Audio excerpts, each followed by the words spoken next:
Welcome back to Gear Up Windows YouTube channel. In this video, we will guide you on how to set video wallpaper on Windows 11 or 10 machine using desktop live wallpaper plus freeware software.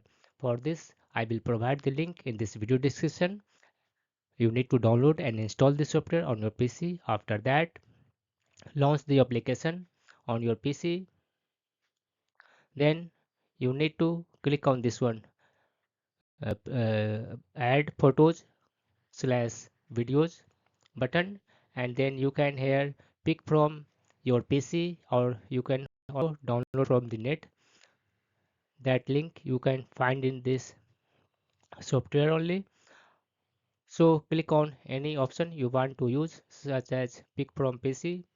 Then locate the video you want to set as wallpaper and select it. Then click on this one open button. Then click on this one apply changes button. Now you will see your desktop wallpaper has been changed and you will see the video you have selected as your desktop wallpaper. That's all about this video. If you are new to our channel Gear Up Windows, kindly subscribe it, and if you love this video, press thumbs up. Bye bye.